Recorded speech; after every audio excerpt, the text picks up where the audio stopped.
Hello बच्चों, let's read the question. The potential energy of an object above the surface of the earth at a height equal to radius of the earth capital R is. So बच्चों, हमें consider करना है एक object. इस object का mass मान लेते हैं स्मॉल m। अब इस ऑब्जेक्ट को हमें अर्थ के सरफेस से, let this be Earth, O be the centre of Earth, and Earth का मास मान लेते हैं कैपिटल M और अर्थ की रेडियस मान लेते हैं कैपिटल R।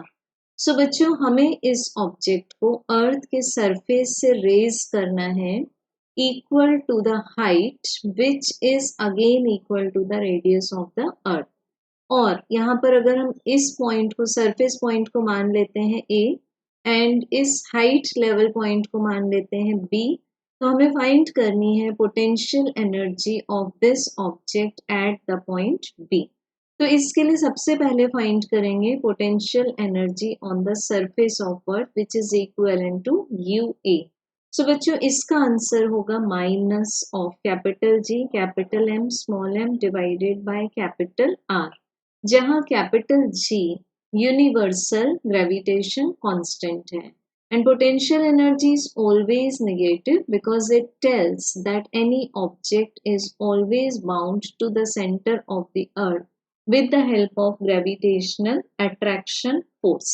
So बच्चों, अब हम फाइंड करना चाहते हैं the potential energy at this particular height which is taken as point B. So this is equals to minus capital G capital M small m divided by capital R plus H। Negative ही होगा ये हमेशा। So this is minus capital G capital M small m divided by H के place पर radius of earth की value put कर देंगे।